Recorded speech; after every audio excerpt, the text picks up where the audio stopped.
ये तुम क्या कह रहे हो दुर्योधन? इन 5 पांडवों से तुम्हारा इतना प्रेम क्यों? मैंने सोचा तुम बुद्धिमान हो, लेकिन तुम तो मूर्ख हो, मूर्ख। क्यों, मैंने ऐसा क्या मूर्खता कर दिया मामा श्री शकुनी? हस्तिनापुर की सिंहासन पर किसी पांडव का नहीं, तुम्हारा अधिकार है, केवल तुम्हारा। और ये वनवासी पांडव तुमसे तुम्हारा सिंहासन छीनने के लिए वन छोड़कर यहां चले आया है, इसलिए ये तुम्हारा शत्रु है। लेकिन माता गांधारी ने तो बताया था काका श्री पांडु हस्तिनापुर का असली सम्राट थे, उस हिसाब से तो पांडव सिंहासन का असली उत्तराधिकारी है। मूर्ख दुर्योधन, तुम्हारा पिता धृतराष्ट्र अंधा होने के कारण नहीं, अकेला होने के कारण सम्राट नहीं बन पाए। लेकिन तुम अकेला नहीं हो मेरे भांजे, तुम्हारे 100 भ्राताएं तुम्हारे साथ हैं, साथ में मैं भी हूं। तुम अपना अधिकार किसी को छीनने नहीं देना, और इसलिए इस पांडु पुत्रों को कभी अपना नहीं समझना। शकुनी की बातों को सुन के दुर्योधन चिंता में पड़ गया। कुछ दिनों तक केवल इसी बारे में सोचता रहा, और दुर्योधन को इस स्थिति में डालकर शकुनी भीम के पास गया और भीम को भी दुर्योधन के विरुद्ध उकसाने लगा। भांजे भीम, मैं जानता हूँ कि ज्येष्ठ कुरु कुमार होने के नाते हस्तिनापुर के सिंहासन पर तुम्हारा ज्येष्ठ भ्राता युधिष्ठिर का अधिकार है, लेकिन कुरुकुल की प्रथा है कि केवल ज्येष्ठ हो जाने से सिंहासन नहीं मिल जाता। तुम्हारा तात श्री धृतराष्ट्र ज्येष्ठ थे, फिर भी उनको सिंहासन नहीं मिला था। उनके स्थान पर तुम्हारे पिता पांडु को सिंहासन मिला, क्योंकि पांडु बलवान थे, महावीर थे। इसी तरह अब यह सिंहासन पांडव यानी कि युधिष्ठिर को मिलेगा या कौरव यानी कि दुर्योधन को मिलेगा, ये निर्भर करता है कि कौन ज्यादा बलशाली है। इसलिए अगर तुम में बल है तो उसका प्रदर्शन करो, सबको दिखाओ कि तुम 5 पांडव 100 कौरव से भी अधिक बलशाली हो। इस तरह शकुनी द्वारा बार बार उकसाने के कारण भीम प्रभावित हो गया और अपना बल का प्रदर्शन करने लगा। जन्म से 2 सहस्त्र हाथी के समान बलवान था भीम। खेल खेल में ही विशाल वृक्ष उखाड़ लेता था, लेकिन इस बार शकुनी से प्रभावित होकर भीम अपना बल का प्रयोग 100 कौरव पर करने लगा था। एक एक करके कौरवों को पकड़ के जलाशय में फेंक देता है।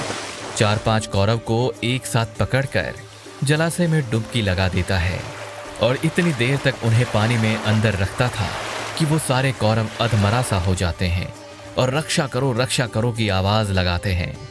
एक का सर दूसरे के सर के साथ टक्कर लगा देता है। रस्सी के एक भाग में 100 कौरव और दूसरे भाग में भीम अकेला होकर भी 100 कौरव को खींचते हुए बहुत दूर तक ले जाता है। विशाल विशाल पत्थर जो दुर्योधन हिला भी नहीं सकता था, उसको भीम एक हाथ से धक्का मार के बहुत दूर तक फेंक देता है। बड़ा गोलाकार पत्थर को फुटबॉल की तरह मार मार के बहुत ऊंचाई तक पहुंचा देता है।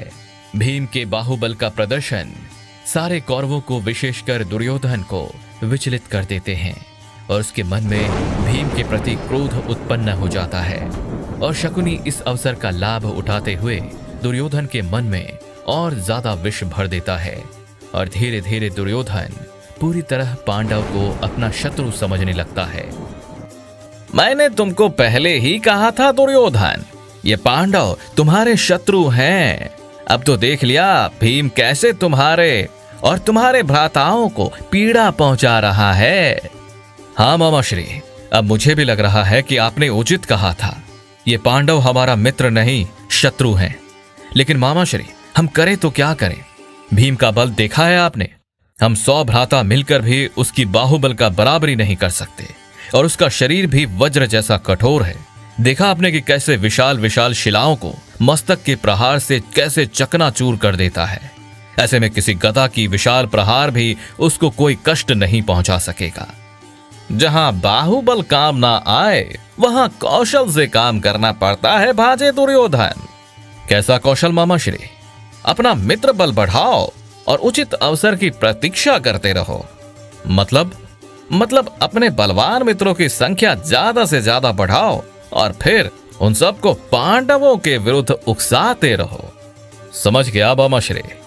अब चलो मेरे साथ, तुमको ऐसे ही एक बलवान और दिव्य बालक से परिचय कराता हूँ। बलवान और दिव्य बालक कौन है मामाश्री? तुम्हारा पिताश्री का सारथी अधिरथ का एक दिव्य जन्मा पुत्र कर्ण। सारथी अधिरथ का पुत्र कर्ण? हाँ, उस बालक का नाम है कर्ण, जो विशेषकर एक दिव्य कवच के साथ जन्म लिया है, जिस कवच को किसी अस्त्र के द्वारा भेदा नहीं जा सकता, और वो बालक बलवान भी बहुत है। मैं कर्ण से मिलने के लिए बहुत उत्सुक हूं मामाश्री। चले फिर कुलगुरु कृपाचार्य की आश्रम पे मिलते हैं कर्ण से। कुलगुरु की आश्रम पर क्यों मामाश्री? क्योंकि पिछले 5-6 साल से उस दिव्य बालक कर्ण ने कुलगुरु कृपाचार्य की विशेष निरीक्षण में रहकर अस्त्र शिक्षा कर रहा है, और ये तुम्हारे पिताश्री धृतराष्ट्र का ही आदेश था कि आगे जाकर वो बालक तुम्हारा सारथी होने के साथ साथ एक उत्तम अंगरक्षक भी बन सके। सारथी अधिरथ के पुत्र कर्ण ने पिछले 5-6 साल से कुलगुरु कृपाचार्य के विशेष निरीक्षण में रहकर अस्त्र शिक्षा कर रहा है मेरे सारथी बनने के लिए, और मुझे पता ही नहीं था। कर्ण से मिलने अभी चलते हैं मामाश्री। चलो फिर तुमको मिलाते हैं उस दिव्य बालक कर्ण से।